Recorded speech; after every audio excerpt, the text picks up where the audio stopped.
The Nation of Domination had a 2-year run within the WWE. The stable doesn't get half the recognition it deserves, with Ron Simmons at the helm, an absolute legend who made a name for himself by capturing the WCW World Heavyweight Championship. WWE recognises Simmons as the first black world champion in professional wrestling history. Then you had Mark Henry, who would carve out his own legacy in the WWE in the years that followed. Mark would capture the World Heavyweight Championship down the road and become a Hall of Famer at the end of his career. Then you had The Rock, who needs no introduction. Dwayne Johnson became a household name thanks to a wrestling career that launched him into Hollywood. Without The Rock's heel work in the Nation, The Rock could very well have floundered in the WWE, trying to be a babyface that nobody liked. Kama Mustafa came into his own as a member of the Nation of Domination as he fitted in perfectly with the stable. While some could have seen the blundering Papa Shango gimmick as career suicide, Charles Wright saved it by becoming Kama and eventually joining the Nation. When enough was enough and it was time for a change, Calgary wrestling legend Owen Hart was also part of the Nation, bringing a level of experience to the group that only elevated the other members. And then we do have those other members. Say what you want, but D'Lo Brown went on to capture 5 championships during his WWE tenure, and he was a solid performer. D'Lo was also the longest serving member of the Nation. Crush should have added a level of experience to the group similar to Owen Hart and Ron Simmons, but he didn't shine at all in the Nation. Savio Vega was a very capable worker, having captured over 30 titles outside of the WWE and also holding the distinction of giving Steve Austin his first defeat in the WWF. And then also there's Ahmed Johnson. Yep, it's Ahmed Johnson. Nothing more, nothing less. Ahmed Johnson. At least his finisher looked cool.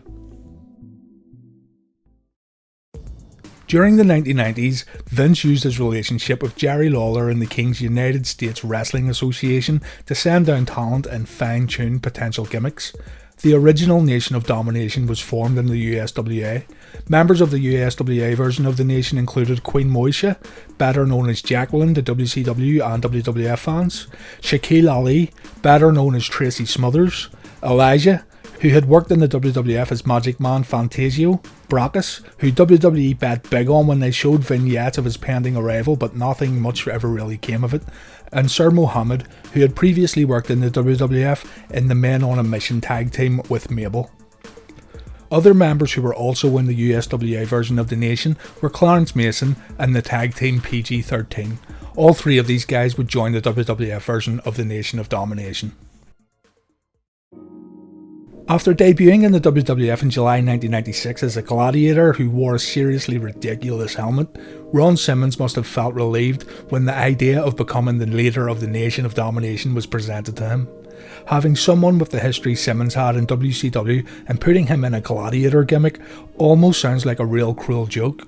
After failing to capture the Intercontinental title in a tournament won by Mark Murrow, Faarooq dropped the gladiator gimmick, parted ways with his manager Sonny, and formed the Nation of Domination. The best way to describe what the Nation was is probably to say they were like the Black Panther political party. The party was active in the United States from 1966 until 1982, with chapters in numerous major cities across America and even in the UK. Although controversial, historians have categorised the Black Panther Party as the most influential black movement organisation of the late 60s. And controversy is something Vince McMahon lives for. It should be noted though that not all members of the Nation of Domination were African American. The Nation of Domination started off with Faarooq, Crush and Savio Vega. Clarence Mason and PG-13 were brought over from the USWA version of the Nation to be hype guys or to stand around ringside. Initially, PG-13 would rap as the Nation made their way to the ring, and they were also able to take bumps when needed. Clarence Mason had also shown up in the WWF in 1995 as a legal counsel for Jim Cornette and his Kemp Cornette stable. Mason was already involved with Nation member Crush, who had been legitimately arrested in 1995. When Crush returned to the WWF, he used Clarence Mason as his on-screen attorney, so when Crush joined the Nation, Clarence joined the WWF version too. Faarooq came into the WWF and started a feud with Ahmed Johnson. When the Nation was formed, this feud with Ahmed Johnson continued. Savio Vega joined the group after turning on Johnson in a tag team match. At the 1997 Royal Rumble, Faarooq faced off against Ahmed Johnson, with Ahmed getting the win via disqualification when other Nation members interfered. Moving on to In Your House Final 4, the Nation wrestled against Bart Gunn, Goldust and Flash Funk in a 6-man tag match. The very next month, they marched into WrestleMania 13 to take on the Legion of Doom and Ahmed Johnson in a 6-man Chicago street fight. It was around this time that D'Lo Brown became more active in the Nation. D'Lo had been accompanying the in-ring wrestlers of the Nation but had not worked a match. Instead, he would stand around ringside in his suit. After the King of the Ring in 1997, Faarooq fired every member of the Nation except D'Lo Brown. Faarooq promised that he would deliver a bigger, badder, and blacker version of the Nation, which led to Kama Mustafa and Ahmed Johnson joining the group. This was a little strange as the Nation had targeted Ahmed for the longest time, but it is what it is. Ahmed wouldn't last long in the Nation as an injury took him out of the game. Meanwhile, former members Crush and Savio created their own factions, the DOA and the Los Boricuas. The less time we spend on these factions, the better.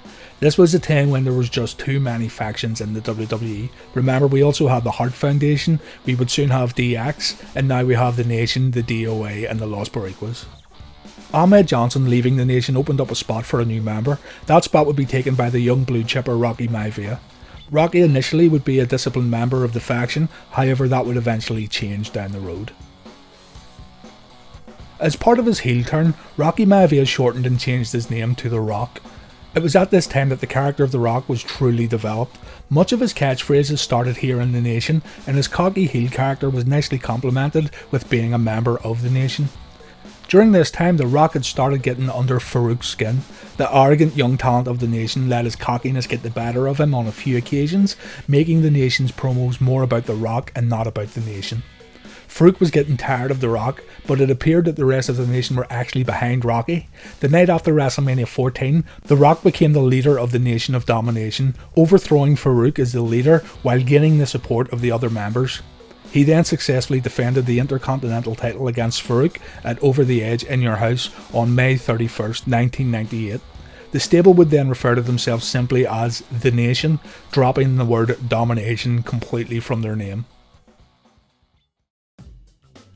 This new version of the Nation allowed the members to be more individual and not as uniform as the original Nation was.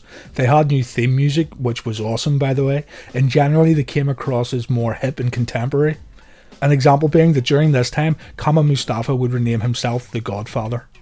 Mark Henry would join the Nation by turning on Shamrock during a tag team match. On the April 27th episode of Raw's War in 1998, The Rock and Mark Henry faced Shamrock and Owen Hart in a tag match that saw Hart attacking Shamrock and joining the Nation. Some may have seen Owen Hart as being misplaced in the Nation, but personally I liked it. It gave Owen some much needed purpose in the WWF, as it seemed at this point that the WWF had no grand plans for the Blackheart. In Owen's words, enough was enough and it was time for a change. The Nation's first big feud after Owen Hart joined was against D-Generation X. It was during this feud that D-Generation X cut their famous Nation of Domination promo where they dressed up as different members of the Nation. X-Pac would eventually have to apologise for this segment. The Nation and DX feuded throughout much of 1998. Owen Hart would eventually leave the Nation after kayfabe injuring Dan Severn the same way he legit injured Steve Austin in 1997. The guilt from the injury to Severn led Hart to retire, but then he resurfaced as the Blue Blazer, effectively ending his affiliation with the Nation. As The Rock became more and more popular with fans, the crack started to show within the group. Thanks to The Rock's work in the Nation, he was on the road to mega stardom, and Vince McMahon capitalised by turning him babyface. He would leave the Nation and go on to feud with Mark Henry and D'Lo Brown. D'Lo and Mark Henry kicked the Godfather out of what was remaining of the group. The Godfather moved on to become a fan favourite as the Pimp Daddy Godfather, bringing his employees to the ring for matches and bribing his opponents with the ladies. D'Lo and Mark Henry would briefly continue to use the Nation as their tag team name, but this was eventually dropped. The Nation was officially no more by the end of 1998. So what was life after the Nation like for the members involved? D'Lo and Mark Henry would find moderate success as a tag team, but became bigger stars after splitting up.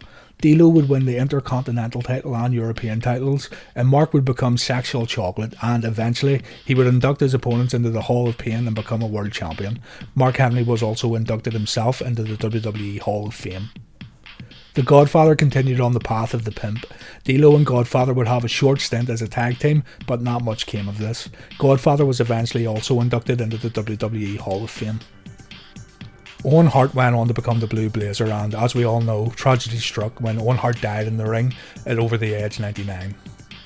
Savio Vega left the WWF in 1999 but continued to work for independent promotions and also briefly for TNA. Chris left the WWF and joined WCW and the NWO, finding very little success as another past WWF name mixed into the big NWO shuffle. He passed away in August 2007 due to a drug overdose. Faarooq would find more success as a member of the Acolytes. He and Bradshaw would join the Undertaker's ministry and eventually would begin their own protection agency, finding a huge deal of popularity. And then of course there's The Rock, and his success doesn't need to be highlighted. After The Nation, The Rock went on to become one of the biggest names in pro wrestling. His success in wrestling helped Rock become one of the highest paid actors in Hollywood, where he has now become a household name. You'd be hard pressed to find someone who doesn't know who Dwayne Johnson is, and it all started with his heel work in the Nation of Domination.